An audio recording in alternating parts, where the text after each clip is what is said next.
Guys welcome back to Hardik Mehta vlogs. तो कैसे हैं आप लोग? फिर से आपका स्वागत है 97 डे हार्ट चैलेंज के डे 2 में। आई होप कि आपने डे 1 का व्लॉग देख लिया होगा और मिनी व्लॉग जो मैंने इंस्टाग्राम और यूट्यूब पे अपलोड किया है जिम वाला वो भी आपने शायद देख लिया होगा। और अगर लाइक शेयर सब्सक्राइब नहीं किया है तो फटाफट कर दो।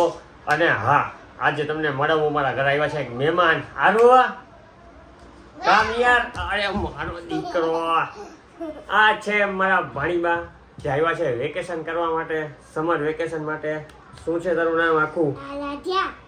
કયા સ્ટાન્ડર્ડમાં છો તું? લ્યો, એ તો ખબર નથી કયા સ્ટાન્ડર્ડમાં છે એ।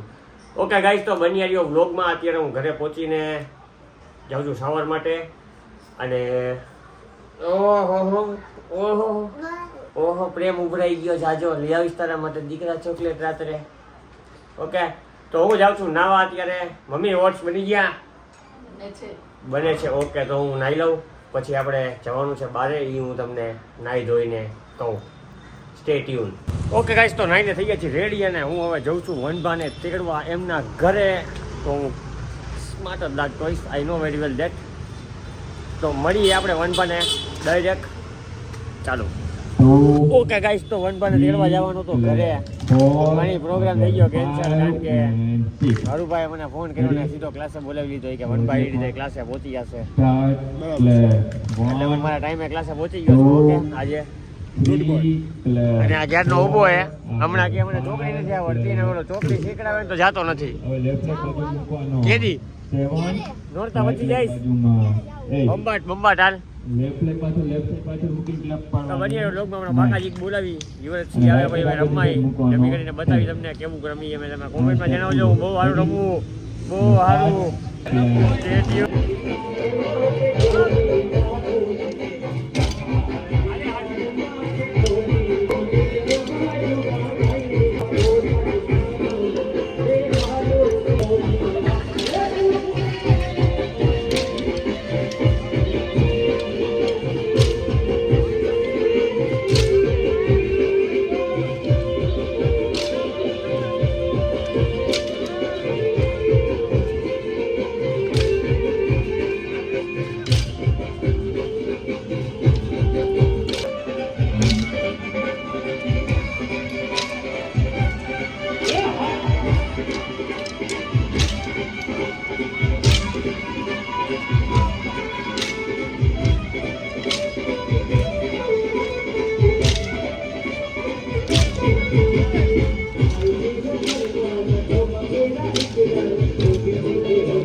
યુવરાજસિંહ ચાવડા ખોફનાક માણસ આપણા ક્લાસના, ખોફ ખાય આખા ક્લાસ એનાથી।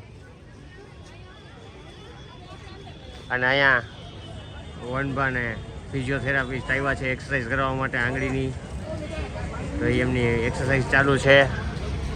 70% જેવી રિકવરી થઈ ગઈ છે આંગળીની। Look at the crowd in class.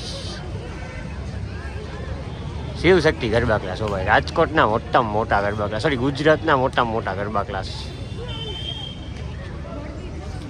Okay guys, તો રાતના વાગી ગયા છે 12 ને હું જસ્ટ ક્લાસ વધાવીને ઘરે આવ્યો, નાહી અને ચેન્જ કરીને નીકળું છું। ક્યાં જાઉં છું એ તમને થોડીક જ વારમાં ખબર પડી જશે, તો સ્ટે ટ્યુન બની રહ્યો બ્લોગમાં। ઓકે ગાઈસ, તો પહોંચી ગયા છીએ આપણે અને નીકળી ગયા છીએ બહારગામ જવા માટે। અને કોણ છે? યુવરાજસિંહ ડ્રાઈવર બોલી જાય? નહીં, યુવરાજસિંહ રિસ્પેક્ટફુલી વાત કરી બાપુ તમારી એટલે તો યાર અમે ખોફનાક માણા હો ને તમે અત્યારે બધા હાથ સાફ કરતા। ઓકે, તો અમે લોકો જઈ રહ્યા છીએ પૂનમ ભરવા માટે માતાજીના મંદિરે। વાગી ગયા છે રાતના 2 અને અમે લોકો સવારે 7:30 કેટલા વાગે પહોંચશું ભાઈ? જો ગમના ગીત વાગ્યા હા તો 5 વાગે, ઓકે, અને શાંતિવાળા ગીત વાગ્યા 6:30। ઓકે, તો 6:30 વાગે પહોંચવું આપણે। 6 વાગે મંદિર ખુલી જાય, પાછું બપોરે 12 વાગે રાજકોટ પહોંચવાનું છે અને ઓલરેડી અમને ત્યાં પહોંચીને પાછું આવતા કન્ટિન્યુ ડ્રાઇવિંગ કરશું, એટલે 4 કલાક જવાની 4 કલાક આવવાની ને 1 કલાક દર્શન કરતા, એટલે અમારે 12 વાગ્યા પહેલાં પાછું રાજકોટ પહોંચવાનું છે. બિકોઝ કે કાલે અમારે પાછું જીમમાં બી જવાનું છે. કાલે છે ડે 3. તો આ વ્લોગ અહીંયા જ પૂરો કરીએ. મળીએ નવા વ્લોગમાં. તો સવારે પહોંચીને તમને દેખાડું. તમે કાંઈ કહેવા માગો છો? કાં હું કઈ કેવા જ નથી માંગતો. ના કાંઈક તો કયો. એટલે ભાઈ તમે મારા બ્લોગ મિસ કરો છો કે નહીં એ તો કયો. એ તો પહેલા વ્લોગમાં જ બધાએ કીધું. હા ઓકે ગાઈસ, તો આ વ્લોગને કરી અહીંયા પૂરો. હું થોડોક ગાડીમાં આરામ કરી લઉં. યુવરાજ થોડી વાર ગાડી હલાવી લઈએ, પછી થોડી વાર હું ગાડી હલાવીશ ને મળીએ નવા વ્લોગમાં. સવારે પહોંચીને સીધા મંદિરના તમને નેક્સ્ટ વ્લોગમાં દર્શન કરાવું. Stay tune, like share subscribe કરતા ભૂલતા નહીં. એટલે લાઈક શેર ને સબસ્ક્રાઈબ બોલવા જાવું તો જીભ થોથડે છે.